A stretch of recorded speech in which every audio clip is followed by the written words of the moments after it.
आज बताएंगे दोस्तों पावर सप्लाई रिपेयर। देखिए आपके स्क्रीन पर दिखाई दे रहा है पीएफसी मॉड्यूल हम कैसे लगा सकते हैं। अगर पावर सप्लाई में पीएफसी सेक्शन है जिसमें आईसी खराब हो गया है, जो मेन फिल्टर कैपेसिटर पर 390 वोल्ट नहीं बन रहा, तो हम पीएफसी मॉड्यूल लगाकर 390 वोल्ट बनाकर आउटपुट में जो 12 वोल्ट 24 वोल्ट लेना है आराम से ले सकते हैं। देखिए इसका पहले इंट्रोडक्शन दे चुका हूँ। अगर आप लोग ये वीडियो नहीं देखे हैं आप लोगों को डिस्क्रिप्शन में लिंक दे देंगे, जाकर देख सकते हैं। अगर नहीं देखे हैं तब आज है पार्ट वन में आप लोगों को बताएंगे कि थ्योरी में हम कैसे ट्रेस कर सकते हैं। तो थ्योरी में पीएफसी सर्किट होगी उसको हम कैसे ट्रेस कर सकते हैं, उसमें क्या क्या कंपोनेंट लगा हो सकता है, जो उसमें अलग से ट्रांसफार्मर लगा होता है कैसे काम करता है, पीएफसी सेक्शन जो होती है इसमें क्या क्या कंपोनेंट लगा है, कैसे इसको ट्रेस करें। अगर आप लोग यह वीडियो देख लेंगे तो आप लोगों को पता चल जाए थ्योरी में कैसे ट्रेस कर सकते हैं। जो पीएफसी मॉड्यूल है उसको लगाने के लिए थ्योरी में हम कैसे ट्रेस कर सकते हैं, थ्योरी में क्या क्या कंपोनेंट लगा है, पूरा डिटेल आप लोगों को वीडियो देखने को मिलेगा। चलिए देखिए अपने स्क्रीन पर। देखिए पीएफसी मॉड्यूल लगाने के लिए,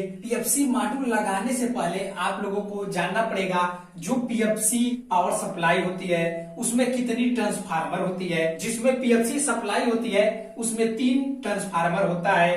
एक पीएफसी का ट्रांसफार्मर होगा, दूसरा स्टैंड बाई का ट्रांसफार्मर होगा और जो तीसरा ट्रांसफार्मर होगा लीनियर का ट्रांसफार्मर होगा। लीनियर में जो 12 वोल्ट 24 वोल्ट ट्रांसफार्मर बना कर देगी। जो स्टैंड बाई वाला ट्रांसफार्मर होगा इसमें 5 वोल्ट 12 वोल्ट कंपनी के हिसाब से जो वोल्टेज बनना होगा बनाने का काम करेगा। तीसरा ट्रांसफार्मर होगा पीएफसी के लिए होगा, यह जो ट्रांसफार्मर होगा 300 से लेकर 400 वोल्ट के अंदर बनाया जाएगा। पीएफसी ऑन होगा 300 से 350 वोल्टेज कंपनी फिक्स करती है। स्टैंड बाई में देखने को मिलेगा जब स्टैंड बाई हम ऑन करेंगे इस ट्रांसफार्मर के द्वारा 390 से 400 वोल्टेज तक बनाया जा सकता है। पीएफसी मॉड्यूल लगाने के लिए सबसे पहले जानना होगा कि इसमें पीएफसी सर्किट क्या क्या है, पीएफसी सर्किट में क्या क्या हो सकता है। पीएफसी सर्किट में एक ट्रांसफार्मर होगा, अलग से एक ट्रांसफार्मर लगा होगा और एक अलग से मॉसफेट होगा, एक अलग से डायोड होगा।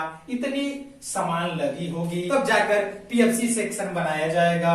कैसे हम पता कर सकते हैं पीएफसी सेक्शन में कौन कौन सा कंपोनेंट लगा है। मल्टीमीटर को बजर रेंज में चेक करेंगे। आप लोगों को प्रैक्टिकली में पार्ट 2 में आप लोगों को बताएंगे कि बजर रेंज में हम कैसे चेक कर सकते हैं। आप लोगों को इसमें बताएंगे कि थ्योरी में हम मल्टीमीटर को बजर रेंज में कैसे चेक करके पता कर सकते हैं कि पीएफसी सेक्शन में कौन कौन सा कंपोनेंट लगा है। मल्टीमीटर को बजर रेंज में हम रख लेंगे। ब्रिज रेक्टिफायर के पॉजिटिव पर एक प्रोब लगाएंगे। जो दूसरा प्रोब होगा जितनी ट्रांसफार्मर लगी होगी, 1 ट्रांसफार्मर 2 ट्रांसफार्मर 3 ट्रांसफार्मर।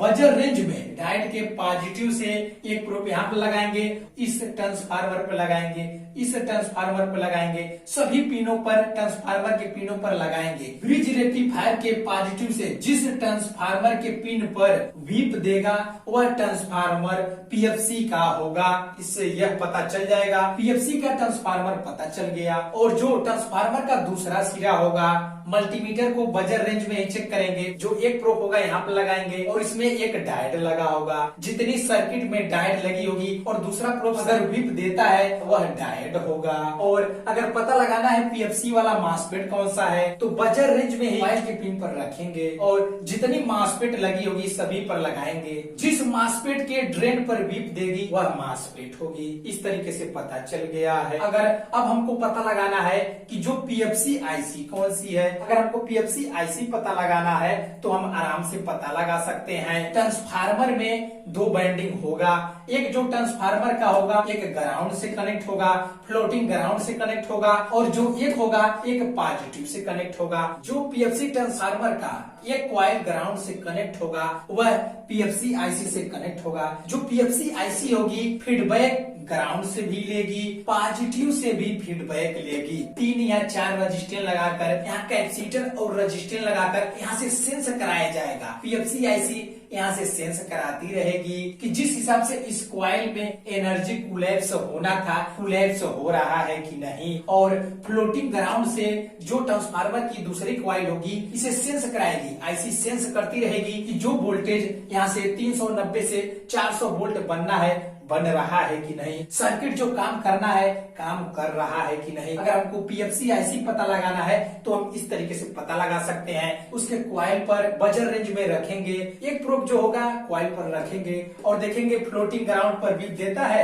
एक प्रोब यहाँ पर लगाएंगे और यहाँ पर लगाएंगे। मेन फिल्टर के कैपेसिटर पर ग्राउंड पर लगा लेंगे। अगर इस पर या इस पर वीप देता है तो इससे ये पता चल जाएगा कि हाँ ये फ्लोटिंग ग्राउंड से कनेक्ट है। जो उसका दूसरा सिरा होगा मल्टीमीटर को बजर रेंज में एक प्रोब यहाँ पर लगाएंगे और जो दूसरा सिरा होगा आईसी के सभी पिनों पर लगाएंगे। देखेंगे वीप देता है, अगर वीप नहीं देता है तो हो सकता है इसके बीच में कोई और कंपोनेंट लगा हो, तो बजर रेंज में ही क्या करेंगे यहाँ पर लगाएंगे। देखेंगे कैपेसिटर है कि रेजिस्टेंस है, जो जो कंपोनेंट लगा होगा उसको मल्टीमीटर को बजर रेंज में चेक करेंगे। जब मैंने बजर रेंज में चेक किया तो पता चला कि एक रेजिस्टेंस लगा है। अब उसका दूसरा सिरा देखेंगे कहीं ग्राउंड तो नहीं है, ग्राउंड नहीं है। अब क्या करेंगे बजर रेंज में ही जो रेजिस्टेंस का दूसरा सिरा होगा आईसी के पिनों पर लगाएंगे, एक प्रोब यहाँ पर लगाएंगे और आईसी के पिनों पर लगाएंगे। जितनी आईसी लगी होगी पावर सप्लाई में, जितनी 8 पिन की 6 पिन की आईसी लगी होगी सभी आईसी पर लगाकर चेक करेंगे। जिस आईसी पर वीप देगी तो हो सकता है यह पीएफसी का ट्रांसफार्मर हो। अब पूरा अगर पता लगाना है 100 में से 100% कि यह पीएफसी आईसी है कि नहीं है, पॉजिटिव फीडबैक आएगा 3 या 4 रजिस्टेंस लगाकर। जिस आईसी पर डायरेक्ट मिलेगी वह पीएफसी का ट्रांसफार्मर होगा। बजर रेंज में चेक करेंगे, एक प्रोब यहाँ पर लगाएंगे और देखेंगे किसी रजिस्टेंस पर वीप देता है, हाँ देता है। उसका दूसरा सिरा देखेंगे कहीं ग्राउंड तो नहीं है, ग्राउंड नहीं है।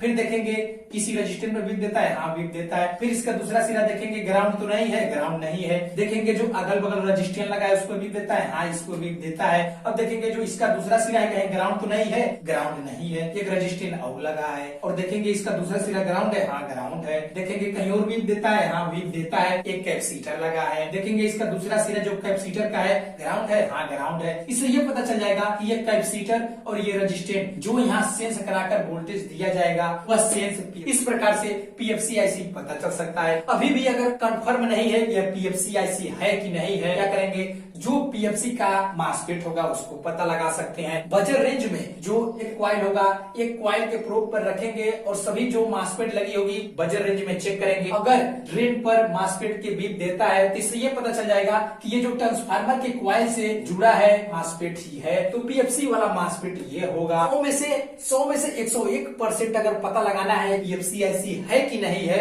तो हम इस तरीके से पता लगा सकते हैं। अगर ये मास्फेट पता चल गया है इस कॉइल से रेंज पर कनेक्ट है तो जो मास्फेट का गेट होगा जिस आईसी से वीप देगा वो पीएफसी आईसी होगी। बजर रेंज में लगाएंगे, बजर रेंज में एक प्रोब यहाँ पर लगाएंगे गेट पर मास्फेट के और आईसी के पिनों पर लगाएंगे। जितनी आईसी होगी सभी आईसी के पिनों पर लगाएंगे। जिस आईसी पर वीप देगी इससे ये पता चल जाएगा कि यह पीएफसी आईसी है। इस तरीके से हम पता लगा सकते हैं कि इसमें क्या क्या कंपोनेंट लगा है। इस तरीके से पता चल गया कि यह पीएफसी ट्रांसफार्मर है। इस तरीके से पता चल गया कि यह पीएफसी आईसी है। इस तरीके से पता चल गया कि यह जो है मास्फेट है। कॉइल पर से जिसको वीप देगा बजर रेंज में दूसरा प्रोब यहाँ पर लगाएंगे। जिस डायोड के एनोड पर वीप देगा वह डायोड होगा और डायोड के कैथोड से जो वोल्टेज बनना होगा जब तक स्टैंड बाई ऑन नहीं होगी इस मेन फिल्टर कैपेसिटर पर 300 से 350 वोल्टेज तक बनेगा। जब स्टैंड बाई ऑन होगी तब जाकर 390 से 400 वोल्टेज मेन फिल्टर कैपेसिटर पर बनेगी। उस समय यह ट्रांसफार्मर काम करने लगेगा, यह मास्फेट काम करने लगेगा, यह आईसी काम करने लगेगा।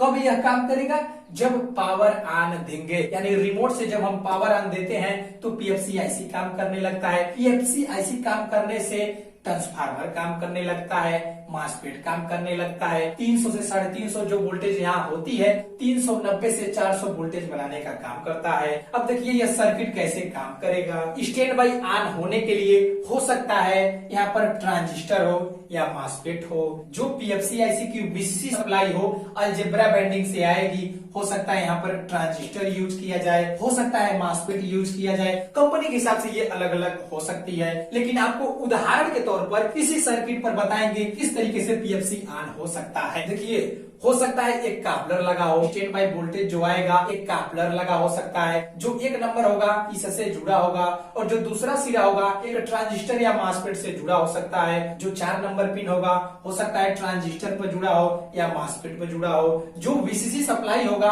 अलजेब्रा बेंडिंग से इस पर रुका रहेगा, जो 12 वोल्ट से 24 वोल्ट के अंदर हो सकती है। कंपनी यह फिक्स करेगी कि जो पीएफसी आईसी की वीसीसी सप्लाई है, देखिए जब हम रिमोट से ऑन करेंगे ये जो ट्रांजिस्टर होगा या मासफेट होगा, जो ग्राउंड होगा डायरेक्ट कापलर को मिल जाएगा, और यहाँ से जो स्टैंड बाई वोल्टेज था डायरेक्ट कापलर को मिला ही था। जब यहाँ से हम रिमोट से ऑन करेंगे तो क्या होगा, ये जो ग्राउंड होगा इस कापलर के 2 नंबर पर ग्राउंड मिल जाएगा। कापलर के अंदर एक यह लाइट वाली डायोड होती है, जो लाइट होगा इससे ग्लो होने लगेगा। 3 नंबर पिन 4 नंबर पिन आपस में जुट जाएगा, जिससे क्या होगा ये ट्रांजिस्टर हो या मासफेट हो इस पर मिल जाएगा, और मिलने से क्या होगा ये आपस में कनेक्ट हो जाएगा।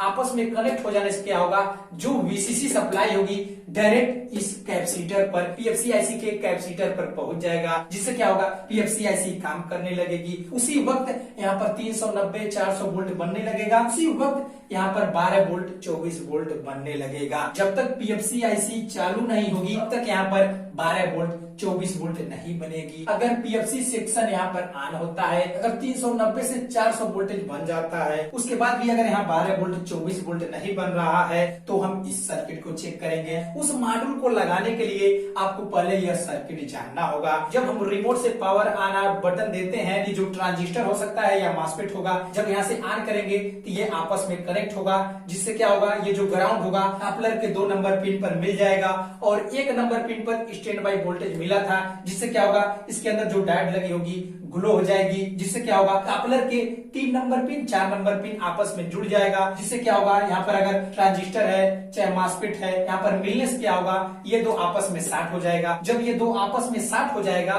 तो क्या होगा जो वीसीसी सप्लाई था डायरेक्ट पीएफसी आईसी को मिल जाएगा और लीनियर आईसी को मिल जाएगा। जब पीएफसी आईसी को सप्लाई मिल जाएगा तुरंत ही क्या होगा पीएफसी आईसी काम करने लगेगा, पीएफसी आईसी का ट्रांसफार्मर काम करने लगेगा, और पीएफसी आईसी का मासफेट काम करने लगेगा, और पीएफसी आईसी का डायोड काम करने लगेगा। जो कंपनी यहाँ फिक्स वोल्टेज की थी 300 से 350 वोल्टेज, अब वह स्टैंड बाई ऑन होने से 390 से 400 वोल्टेज बन जाएगा, और 400 वोल्ट बनने के बाद लीनियर आईसी थी यह काम करने लगेगी। उसके बाद यहाँ 12 वोल्ट 24 वोल्ट जो बनाना होगा इस तरीके से बन जाएगा। पीएफसी आईसी अगर खराब है उस मॉड्यूल को लगाने के लिए आपको यह सर्किट जानना होगा। ये जो ट्रांसफार्मर होता है पीएफसी का, कभी ये काम करता है, कभी ये मासफेट काम करता है, कभी ये डायोड काम करता है, कब फ्लोटिंग ग्राउंड से दूसरा कॉइल ट्रांसफार्मर का होता है, कब इसको फीडबैक देता है, पॉजिटिव से फीडबैक कब आईसी पीएफसी आईसी को मिलता है, कब यहाँ पर 390 से 400 वोल्टेज बनेगा। यह सब सर्किट आप लोग जानेंगे, आप लोग पीएफसी मॉड्यूल लगा सकते हैं। कभी भी जब रिमोट से हम ऑन करते हैं तो उसी वक्त जो स्टैंड बाई वोल्टेज होता है, जब कापलर को सप्लाई मिल जाएगा तो 3 नंबर 4 नंबर आपस में साट होगा, यहाँ पर ट्रांजिस्टर हो या मासफेट हो ये आपस में साट होगा। आपस में साट होने से ये जो डायोड लगी होती है वीसीसी सप्लाई इस आईसी को मिलेगी, उसी समय 390 से 400 वोल्टेज बन जाएगा। इस तरीके से पीएफसी सर्किट बनाया जाता है। अब आप लोगों को पार्ट 2 में बताएंगे प्रैक्टिकली कैसे ट्रेस कर सकते हैं। थ्योरी में आप लोगों को ट्रेस करने का तरीका बता दिए हैं, मेरा हर चीज पे वीडियो बन चुका है। यह वीडियो देखने के बाद आप लोगों को डिस्क्रिप्शन में लिंक दे देंगे, जाकर देख सकते हैं।